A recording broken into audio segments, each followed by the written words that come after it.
Hello friends, my name is Dikshit. आपका स्वागत है एक नए वीडियो में। आज से हम एक सीरीज स्टार्ट करने वाले हैं जहां पे हम देखेंगे एक ASP.NET का कंप्लीट ट्यूटोरियल, यानी कि हम एक वेबसाइट डेवलप करेंगे आज से एडमिन साइड या यूज़र साइड, दोनों साइड हम यहाँ पे एक वेबसाइट डेवलप करने वाले हैं।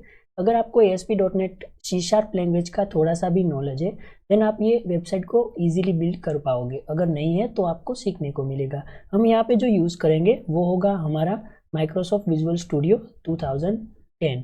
ओके, तो इसका यूज़ करके हम यहाँ पे एक वेबसाइट डेवलप करने वाले हैं।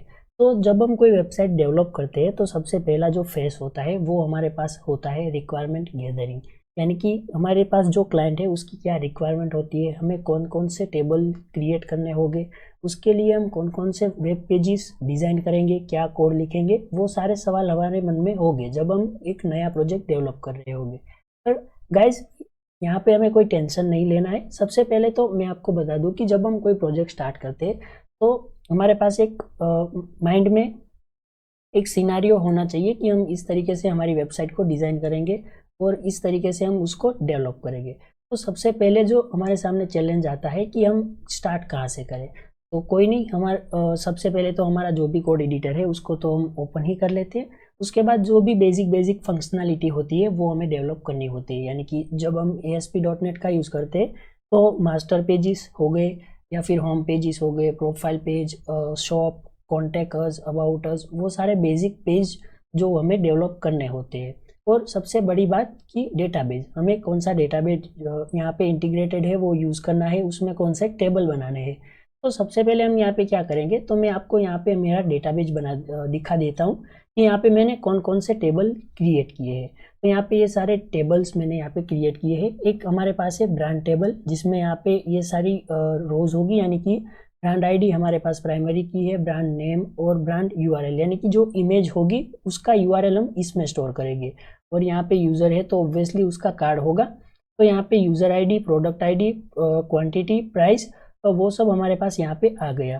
तो ये जो हम टेबल क्रिएट करते हैं वो हम यहाँ पे सबसे पहले एक ER डायग्राम एनालाइज करते हैं, यानी कि एक ER डायग्राम ड्रॉ करते हैं। उसके हिसाब से हम ये जो टेबल है वो क्रिएट करते हैं और जो टेबल है उसके बीच में रिलेशनशिप बिल्ड करते हैं। जो ER डायग्राम है वो मैं आप लोगों को बता देता हूँ कि ER डायग्राम हमें किस तरीके से डेवलप करना है। तो गाइज, ये हमारा ER डायग्राम है जिसमें हमने सभी टेबल ड्रॉ किए हैं और उसके बीच में जो भी रिलेशनशिप है वो हमने यहाँ पे बिल्ड की है। यानी कि यहाँ पे देखो, कार्ड हमारे पास एक हमारे डेटाबेस में टेबल होगा और यहाँ पे हमने जो वन यूज़र है, यानी कि single user can have only one card, उस तरीके से हमने यहाँ पे रिलेशनशिप बिल्ड की है।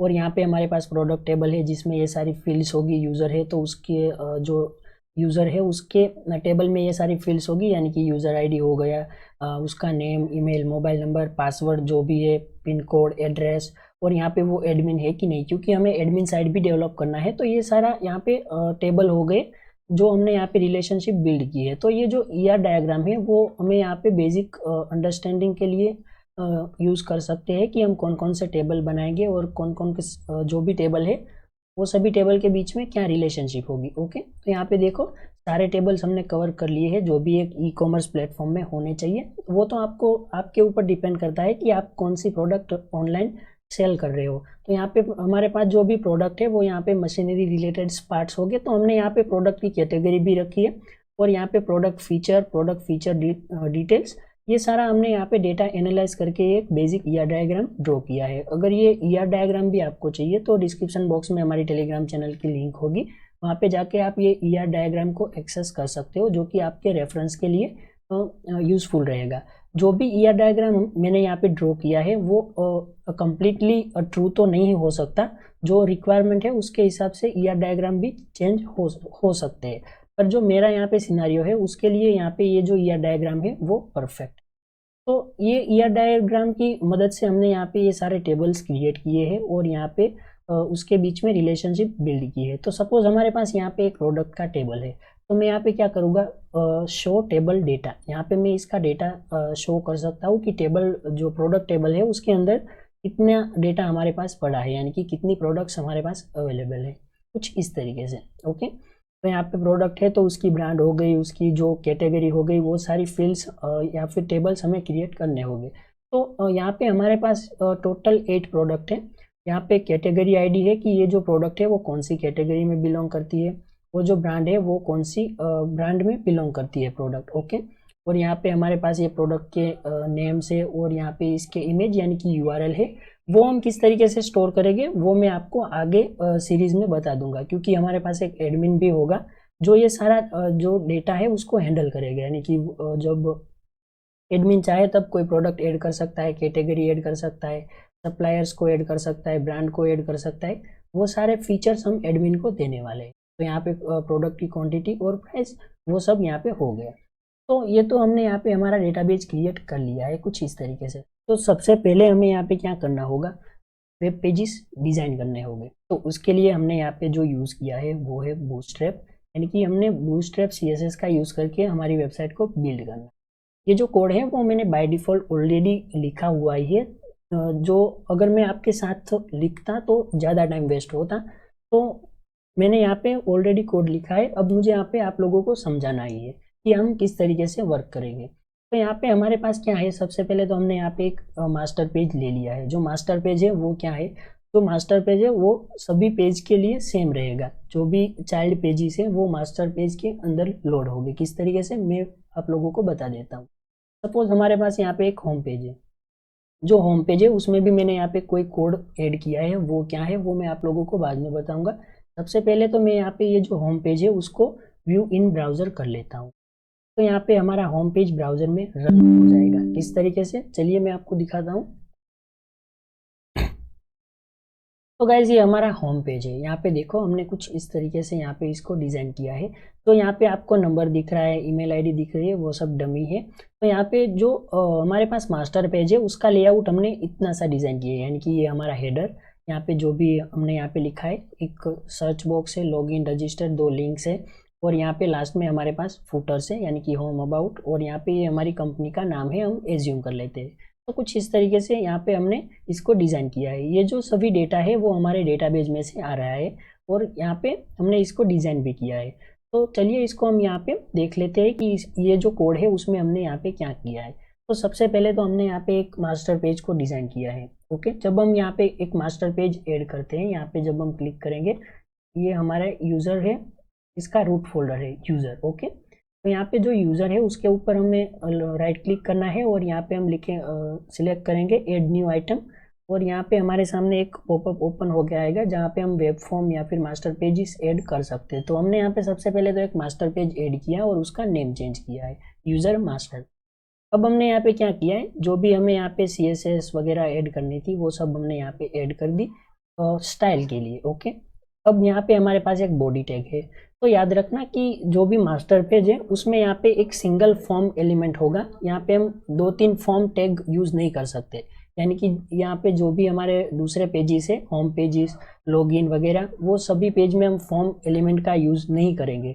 जो भी सिंगल फॉर्म एलिमेंट होगा वो भी मास्टर पेज में। तो यहाँ पे एक बॉडी है। अब हमें यहाँ पे क्या करना है, यहाँ पे हमने थोड़ी स्टाइल दी है, यानी कि रो, ये हमारा हेडर है जहाँ पे हमने मोबाइल नंबर्स और ईमेल वगैरह सब सेट किए हैं।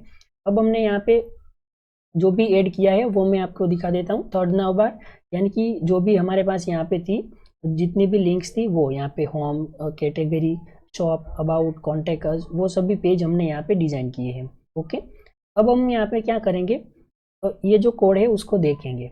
अब यहाँ पे देखो, जब मास्टर पेज होगा तो उसके अंदर 2 कंटेंट प्लेस होल्डर होंगे। एक उसका खुद का होगा, यानी कि हमारे पास ये रहा content place holder ID head run at server, और यहाँ पे एक दूसरा भी होगा, यहाँ पे इसको हम यहाँ पे बोलेंगे content place holder ID content place holder 1, इसकी ID 1 है। तो यहाँ पे आप ये जो चीज़ है उसको नोटिस करोगे कि जो हमारे पास होम पेज है यहाँ पे हमने लिखा है content ID content 1 content place holder head और रन एट सर्वर, उसका एक खुद का हेड होगा कंटेंट प्लेस होल्डर, और यहाँ पे एक दूसरा भी होगा। यहाँ पे क्या है, कंटेंट 2 और कंटेंट प्लेस होल्डर है, उसकी ID यहाँ पे है content place holder 1 run at server. यानी कि इसका मतलब इसके अंदर जो भी हम कंटेंट लिखेंगे वो सारा कंटेंट लोड होगा मास्टर पेज के ये ब्लॉक में। यहाँ पे ये सारा तो कोड है वो रन होगा, यानी कि जब हमने यहाँ पे हमारी वेबसाइट को लोड किया तो यहाँ पे होम पेज का जो भी ये कंटेंट था वो यहाँ पे मास्टर पेज के अंदर लोड होके हमें मिल रहा है। तो ये बेसिक कंसेप्ट है, वो आपको क्लियर हो गया होगा। और यहाँ पे ये हमने फूटर डिज़ाइन किया है हाइपरलिंक की मदद से, और यहाँ पे नेविगेट यूआरएल हमने सेट किया है कि हमें कौन से पेज पे रीडायरेक्ट करना है। और यहाँ पे लास्ट में भी हमने यहाँ पे थोड़ी सी स्टाइल वगैरह के लिए स्क्रिप्ट ऐड कर दी है। अब मैं यहाँ पे आपको दिखाता हूँ कि होम पेज में हमने यहाँ पे क्या लिखा है। तो यहाँ पे देखो, तो होम पेज है उसकी दो फाइल बनेगी, यहाँ पे home.aspx और यहाँ पे home.aspx.cs। जो cs फाइल है उसमें हम क्या करेंगे, जितने भी हमारे पास कोड होंगे, यानी कि जो भी C# का कोड होगा वो हम यहाँ पे home.aspx.cs फाइल के अंदर लिखेंगे। और यहाँ पे होम पेज में हम यहाँ पे नॉर्मल हमारा HTML लिखते हैं, पर इन केस हमें यहाँ पे हमारे HTML के साथ C# का कोड लिखने की ज़रूरत पड़ी तो हम यहाँ पे कुछ इस तरीके से लिख सकते हैं। तो इसको हम यहाँ पे बोलेंगे कोड रेंडर ब्लॉक। अब देखो गाइस, जब हमारा होम पेज लोड होता है तब हमें यहाँ पे क्या करना है वो मैं आप लोगों को बता देता हूँ। तो यहाँ पे हमने एक फंक्शन लिखा है, फंक्शन कौन, ये क्या है वो मैं आप लोगों को दिखा देता हूँ। ये हमारी एक CS की ही फाइल है जहाँ पे हमने डेटाबेस से कनेक्ट करने के लिए सभी लिखा है मॉडल। इसके अंदर है हमारे पास फंक्शन CS। तो यहाँ पे ये जो फंक्शन है वो क्या करेगा, हमारे लिए डेटाबेस से कनेक्ट करेगा, और यहाँ पे सेट डेटा, जो भी हम क्वेरी पास करेंगे वो क्वेरी हमें यहाँ पे रिटर्न करेगा एक डेटा टेबल में। और जो भी हम सेट डेटा यानी कि जो भी हम इंसर्ट की क्वेरी देंगे, अपडेट की क्वेरी देंगे, वो सारी क्वेरी हम यहाँ पे सेट डेटा फंक्शन को कॉल करके एग्जीक्यूट कर सकते हैं। और यहाँ पे गेट डेटा, जब हम सिलेक्ट क्वेरी का यूज़ करेंगे तब हम यहाँ पे गेट डेटा मेथड को कॉल करेंगे, और यहाँ पे ये एक डेटा टेबल रिटर्न करेगा और हम यहाँ पे कोई एक डेटा टेबल में स्टोर कर लेंगे। तो ये हमारा नॉर्मल सा फंक्शन है जो इसके लिए हमने बनाया है, क्योंकि हर बार हमें डेटाबेस से बातचीत करनी होती है, डेटाबेस में वेरियस ऑपरेशन को परफॉर्म करना होता है, यानी कि इंसर्ट, अपडेट, डिलीट, हमें जो भी करना है। तो उसके लिए हमने यहाँ पे एक ही फाइल बना दी ताकि हम इसको बार बार यूज़ कर सके, और हमारे यहाँ पे जो वर्क है वो आसान हो जाए, इजी तरीके से हम डेटाबेस से कनेक्ट हो पाए और हर बार मल्टीपल ऑपरेशंस को परफॉर्म कर पाए। तो इसके लिए हमारी फाइल हो गई।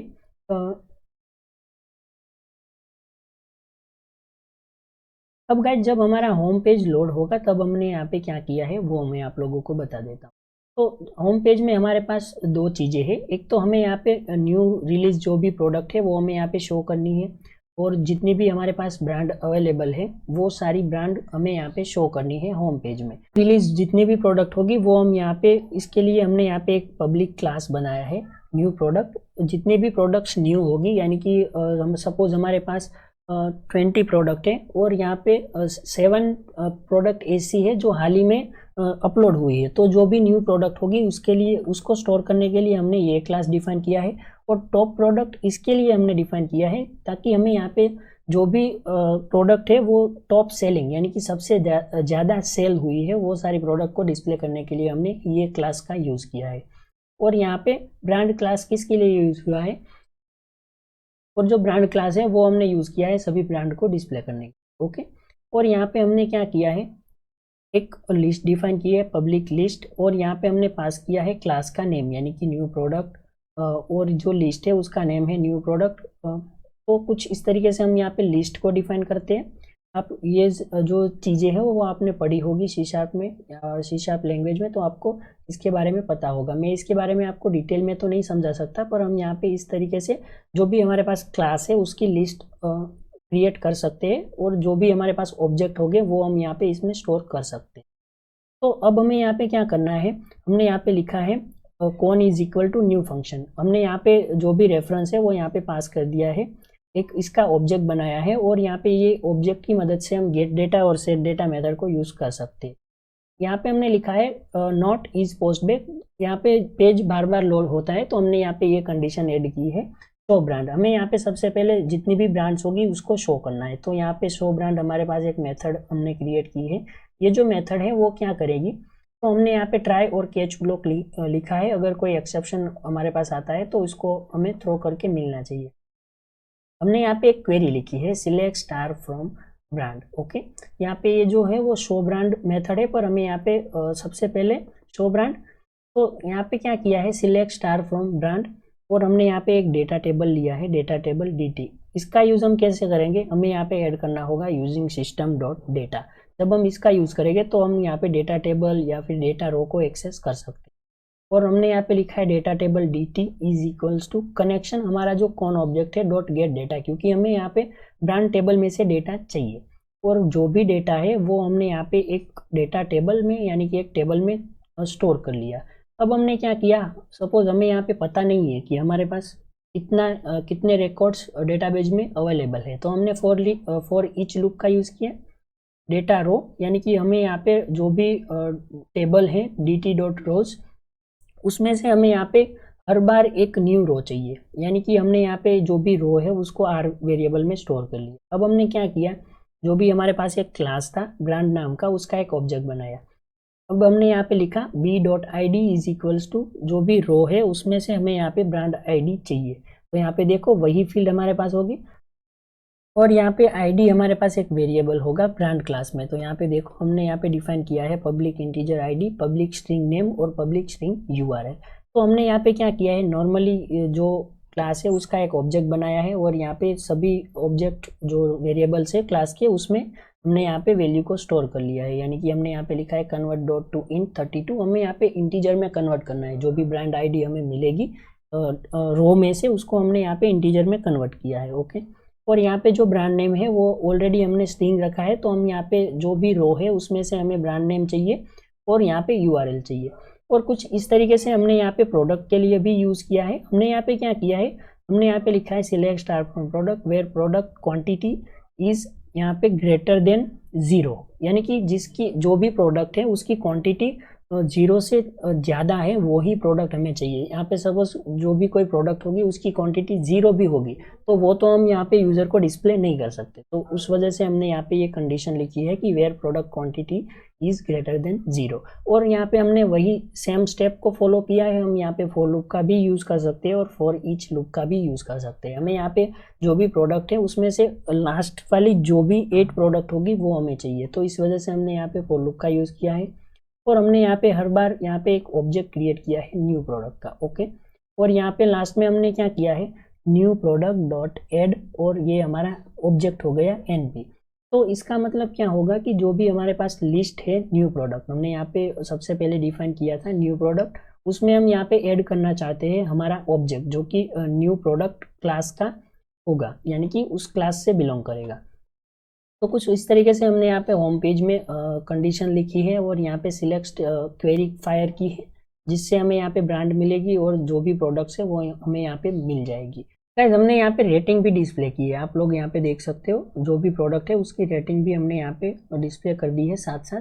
तो हमने यहाँ पे इसके लिए क्या किया है वो मैं आप लोगों को बता देता हूँ कि यहाँ पे जब हम जो भी प्रोडक्ट है उसको हम शो करते हैं तब हमने यहाँ पे रेटिंग को भी यहाँ पे ले लिया है। यानी कि देखो रेटिंग और जो भी प्रोडक्ट है उसकी कैटेगरी भी हमने यहाँ पे सिलेक्ट कर ली है उसके अंदर ही, यानी कि हमने यहाँ पे category name from product category where category ID is equals to जो भी हमारे पास टेबल है, जो भी प्रोडक्ट टेबल में जो भी कैटेगरी आईडी है उसका नेम हमें चाहिए। और यहाँ पे जो भी प्रोडक्ट है यहाँ पे हमारे पास प्रोडक्ट टेबल में ब्रांड आईडी भी हमने यहाँ पे लिखी है, तो यहाँ पे जो भी ब्रांड आईडी होगी उस वो ब्रांड का नेम हमें चाहिए। तो कुछ इस तरीके से हमने यहाँ पे इसके बीच में सिलेक्ट क्वेरीज भी फायर की है। और यहाँ पे रेटिंग जो भी एवरेज रेटिंग है वो हमने यहाँ पे ली है, यानी कि कैलकुलेट रेटिंग। तो यहाँ पे हमारे पास एक फंक्शन होगा जो कि हमने यहाँ पे एक रेटिंग कैलकुलेट करके देगा। तो यहाँ पे देखो हमने दो वेरिएबल डिफाइन किए हैं, काउंट इज इक्वल्स टू 0 और रेटिंग इज इक्वल्स टू 0। अब यहाँ पे हमने क्वेरी फायर की है select rating from rating table where product ID is equals to PID। तो यहाँ पे हमारे पास एक रेटिंग का टेबल भी होना चाहिए। यहाँ पे मेरे पास है रेटिंग का टेबल, तो इसकी फील्ड में आप लोगों को बता देता हूँ। तो यहाँ पे है रेटिंग। ओके, तो यहाँ पे देखो product ID, user ID and rating. तो जो यूज़र है वो रेटिंग करेगा तो उसकी यूज़र आईडी होनी चाहिए, कौन सी प्रोडक्ट को रेट दिया है तो प्रोडक्ट आईडी, और कितना रेट दिया है, यानी कि 5 स्टार हो गए तो 3 दिए हैं, 4 दिए हैं, वो हम यहाँ पे ले लेंगे।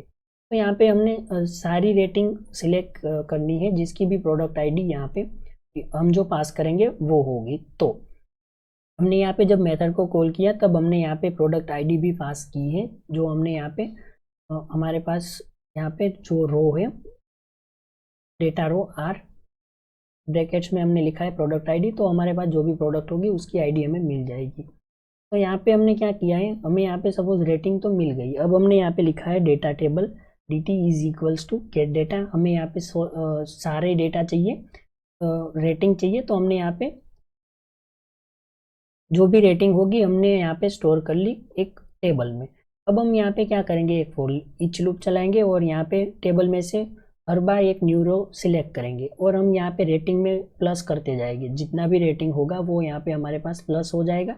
और हमने यहाँ पे लिखा है count is equals to count plus 1, यानी कि हमें यहाँ पे एवरेज कैलकुलेट करना है। तो यहाँ पे जितनी भी रेटिंग्स होगी वो हमें यहाँ पे प्लस होके मिल जाएगी और लास्ट में हम यहाँ पे उसका एवरेज कैलकुलेट करके रिटर्न कर देंगे, तो यहाँ पे उसका एवरेज भी हमें मिल जाएगा।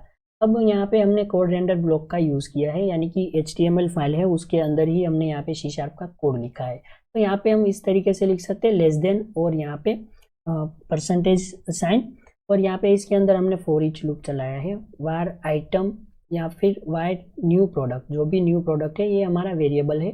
इन हमने लिखा है न्यू प्रोडक्ट, जो भी हमारे पास लिस्ट होगी यहाँ पे उसमें हमने यहाँ पे जो भी डेटा स्टोर किया वो हमें यहाँ पे हर बार मिलना चाहिए। तो हमने यहाँ पे लिखा है for each war new product in new products. Okay, तो यहाँ पे कुछ इस तरीके से हम करेंगे और यहाँ पे हम क्या करेंगे, ये हमारा इमेज है, तो जो भी इमेज है वो हमने यहाँ पे हमारे पास एक फोल्डर होगा प्रोडक्ट इमेज, इसमें हमने स्टोर कर लिए है। ओके, तो अब हम यहाँ पे क्या करेंगे, ये जो फोल्डर है उसका नेम तो हमारे पास होगा ही प्रोडक्ट डिटेल्स, उसको हमने यहाँ पे रिडायरेक्ट किया है। सबसे पहले तो कैटेगरी नेम, यहाँ पे जब यहाँ पे कोई यूज़र है वो इसके ऊपर क्लिक करेगा प्रोडक्ट अंडरस्कोर डिटेल, जो भी इमेज है उसके ऊपर, तो हम यहाँ पे उसको रिडायरेक्ट करेंगे जो भी प्रोडक्ट है उसके डिटेल पेज में। और यहाँ पे इसका इमेज डिस्प्ले करने के लिए हमने यहाँ पे लिखा है // प्रोडक्ट इमेज, और यहाँ पे कौन सी पाथ, तो यहाँ पे जो भी पाथ होगा वो हम यहाँ पे हमारी लिस्ट में से ले लेंगे जो हमारे पास है न्यू प्रोडक्ट। और यहाँ पे सेम तरीके से हम कैटेगरी और ब्रांड जो भी डिस्प्ले करना चाहते हैं वो कर लेंगे। जो भी बेस्ट पार्ट है वो यहाँ पे है एवरेज रेटिंग का। तो यहाँ पे हमने एवरेज रेटिंग यहाँ पे इफ़ कंडीशन की मदद से ली है। तो यहाँ पे कुछ आप देख सकते हो, ये जो कोड है इसका यूज़ करके हम यहाँ पे रेटिंग के स्टार फिल करवा सकते हैं। और यहाँ पे सेम तरीके से हमने लिखा है टॉप सेलिंग, पर इसका लॉजिक हमने नहीं लिखा क्योंकि हमने यहाँ पे यूज़र से कोई ऑर्डर नहीं लिया है, तो इस वजह से हमने यहाँ पे इसका लॉजिक नहीं लिखा। पर इन फ्यूचर हम इसका भी लॉजिक लिखेंगे, पर एज ऑफ नाउ हमारे पास यहाँ पे प्रोडक्ट नहीं है टॉप सेलिंग में। ओके, पर इसका कोड हमारे पास प्री डिफाइंड रेडी है। अब यहाँ पे जो मेन चीज़ है वो आपको यहाँ पे देखनी है, यहाँ पे ब्रांड में ये जो कोड है वो बड़ा ही बेसिक है। आपको ये कोड चाहिए तो डिस्क्रिप्शन बॉक्स में टेलीग्राम चैनल की लिंक मिलेगी, आप गाइस चेक कर लेना, वहाँ पे आपको कोड भी मिल जाएगा पेजेस के साथ, तो वो कोई दिक्कत वाली बात नहीं है। अब हमें यहाँ पे ब्रांड डिस्प्ले करनी है, तो सेम तरीका हमारे पास है। तो यहाँ पे कुछ इस तरीके से हम ब्रांड को डिस्प्ले करेंगे, यानी कि हमारा जो काउंट है वो इज इक्वल्स टू 1 होगा। तो यहाँ पे फर्स्ट, यहाँ पे बाय डिफ़ॉल्ट फर्स्ट सिलेक्ट होनी चाहिए, उसके बाद जब यूज़र यहाँ पे जो भी ब्रांड पे क्लिक करेगा वो ब्रांड का इमेज उसको दिखना चाहिए। तो जितनी भी ब्रांड्स हमारे पास अवेलेबल थी वो सारी हमने यहाँ पे डिस्प्ले कर दी। तो हम यहाँ पे देखते हैं ब्रांड टेबल में तो डेटा, तो यहाँ पे हमारे सामने ब्रांड होगी, उसके पाथ के हिसाब से हमने यहाँ पे डिस्प्ले करी है। सपोज हमारे पास यहाँ पे 3 ब्रांड है, ये सारे डमी डेटाज है, वो हम यहाँ पे ऑपरेशन या फिर हम परफॉर्म करने के लिए यूज़ कर सकते हैं। यहाँ पे इसका URL स्टोर करेंगे और यहाँ पे ब्रांड की ID हो गई, तो कुछ इस तरीके से। अब यहाँ पे ये जो वेबसाइट है वो मैं आप लोगों को बता देता हूँ कि किस तरीके से वर्क करेगी। तो यहाँ पे हमने क्या लिखा था, product underscore detail page .asp, जो हमारे पास डिटेल पेज होगा प्रोडक्ट का। तो यहाँ पे आप देख लेना, मेरे पास यहाँ पे एक डिटेल पेज भी होगा, प्रोडक्ट डिटेल। ओके, तो यहाँ पे ये पेज पे हमने उसको रिडायरेक्ट किया है विथ प्रोडक्ट ID और कैटेगरी का नेम, वो लेके हमने यहाँ पे उसको रिडायरेक्ट किया है। तो यहाँ पे हम यहाँ पे 2 वैल्यू पास करेंगे एज अ क्वेरी स्ट्रिंग, जो भी प्रोडक्ट है उसकी ID और यहाँ पे जो भी प्रोडक्ट है उसका कैटेगरी नेम। तो अब जब हम यहाँ पे उसको रिडायरेक्ट करेंगे तो जो भी डिटेल वाला पेज है उसके ऊपर यूज़र को क्या डिस्प्ले होगा वो हम यहाँ पे जब ये पेज लोड होगा प्रोडक्ट डिटेल, तब हम वो डिसाइड करेंगे कि वो उसको क्या दिखना चाहिए। अब मैं यहाँ पे इसको रीलोड कर लेता हूँ हमारी वेबसाइट को और मैं आपको दिखा देता हूँ कि हम यहाँ पे किस तरीके से रिडायरेक्ट हो रहे हैं। तो यहाँ पे देखो, जब हम यहाँ पे कोई भी इमेज पे क्लिक करेंगे तो हम यहाँ पे चले जाएंगे directly product detail dot ASPX page, और यहाँ पे उसकी आईडी जो होगी वो है 7 और कैटेगरी नेम जो है वो है स्पॉन्ज। तो यहाँ पे डिटेल पेज पे हम यहाँ पे यूज़र को हमारे प्रोडक्ट का जो इमेज है वो यहाँ पे उसकी साइज़ लार्ज होगी, और इस तरीके से हम एनिमेशन देना चाहते हैं तो दे सकते हैं। और यहाँ पे सारे बटन्स हो गए, यहाँ पे प्रोडक्ट का नेम और यहाँ पे रेटिंग्स और रिव्यू। यहाँ पे 2 रिव्यूज़ यहाँ पे हमें मिले हैं, एवरेज रेटिंग है 3.5 और इसकी प्राइस हमने यहाँ पे सेट की है। और यहाँ पे इसके फीचर्स और यहाँ पे जो प्रोडक्ट है उसका डिस्क्रिप्शन हमें देखने को मिलेगा। जब हम यहाँ पे रेटिंग टैब पे क्लिक करेंगे तो हम यहाँ पे रेटिंग भी कर सकते हैं। तो यहाँ पे देखो हमें लिखा है प्लीज़ लॉगिन, हम यहाँ पे रेटिंग सबमिट नहीं कर सकते। ये जो भी सारे फीचर्स है वो मैं आपको आगे सिखाऊंगा कि किस तरीके से हम ये यूज़ करेंगे। और यहाँ पे देखो हमने यहाँ पे कैटेगरी जो नेम है वो पास करवाया था स्पॉन्ज। तो यहाँ पे रिलेटेड प्रोडक्ट में हम यहाँ पे सभी प्रोडक्ट डिस्प्ले करेंगे जिसकी कैटेगरी स्पॉन्ज होगी। तो यहाँ पे ये सारी रिलेटेड प्रोडक्ट हो गई। अब हमें यहाँ पे क्या करना है वो देखना है कि ये जो डिटेल पेज है वो यहाँ पे फीडबैक, यहाँ पे सपोज हम फीडबैक पे क्लिक करते हैं तो यहाँ पे जो भी यूजर्स है जिसने भी ये प्रोडक्ट में फीडबैक दिया है वो सारे यहाँ पे हमें डिस्प्ले होके मिलेंगे। तो यहाँ पे कुछ इस तरीके से हमने यहाँ पे ये डिज़ाइन किया है। वो जो भी है वो हम यहाँ पे आगे वीडियो में देखेंगे और इसका कोड भी मैं आप लोगों को प्रोवाइड कर दूंगा। यहाँ पे जो भी हमारा प्रोजेक्ट है, जो भी वेबसाइट है वो हमने यहाँ पे आधी डेवलप कर दी है ऑलरेडी, पर आप लोगों को मैं यहाँ पे रिव्यू के साथ सिखाऊंगा। तो प्लीज़ आप वीडियो पे नए हो तो वीडियो को लाइक और चैनल को अभी सब्सक्राइब कर दो ताकि ऐसे इंटरेस्टिंग वीडियोज़ आपको फ्यूचर में भी मिलती रहे, और आगे आपको कोई भी करियर रिलेटेड गाइडेंस की ज़रूरत हो तो भी मैं आप लोगों को दे पाऊँ। तो यहाँ पे जो भी प्रोडक्ट है, सपोज हम यहाँ पे रिलेटेड प्रोडक्ट पे क्लिक करेंगे तो हम यहाँ पे चले जाएंगे वापस से वही पेज पे प्रोडक्ट डिटेल, और यहाँ पे जो आईडी होगी वो हमारे पास होगी 2, यानी कि ये प्रोडक्ट की डिटेल हमें यहाँ पे शो हो रही है। हम यहाँ पे ये प्रोडक्ट को रेटिंग कर सकते हैं, फीडबैक देख सकते हैं। तो यहाँ पे देखो कोई भी यूज़र ने फीडबैक नहीं दिया है तो हमें यहाँ पे देखने को मिल रहा है नो यूज़र फीडबैक, यहाँ पे नो एनी फीडबैक हमने कुछ इस तरीके से लिखा है। हम यहाँ पे ऐड टू कार्ट करेंगे तो यहाँ पे हमें एरर मिलेगी प्लीज़ सिलेक्ट वैलिड क्वांटिटी, और जब हम यहाँ पे क्वांटिटी इंक्रीज करेंगे तो यहाँ पे हमें रिडायरेक्ट कर देगा होम पेज पे। क्योंकि हमने यहाँ पे लॉगिन ही नहीं किया है तो हम यहाँ पे हमारी कार्ड में प्रोडक्ट ऐड ही नहीं कर पाएंगे। तो यहाँ पे कुछ इस तरीके से इसका लॉजिक होगा। तो गाइस आज के लिए इतना ही। हम यहाँ पे नेक्स्ट वीडियो में बहुत सारी चीज़ें सीखने वाले हैं एडमिन के साइड से भी और यहाँ पे यूज़र की साइड से भी। तो अगर आप लोगों को इंटरेस्ट है तो प्लीज़ वीडियो को देखते रहना कंटिन्यूसली, मैं हर रोज़ वीडियो को अपलोड करूँगा। और हाँ, वीडियो को लाइक और चैनल को सब्सक्राइब तो कर ही देना। और डिस्क्रिप्शन बॉक्स में हमारी टेलीग्राम चैनल की लिंक होगी, वहाँ पे जाके आप टेलीग्राम चैनल को ज्वाइन कर लेना। वहाँ पे मैं इसका कोड भी आप लोगों को प्रोवाइड कर दूँगा। तो गाइज मिलते हैं ऐसे इंटरेस्टिंग वीडियो में, तब तक के लिए बाय बाय।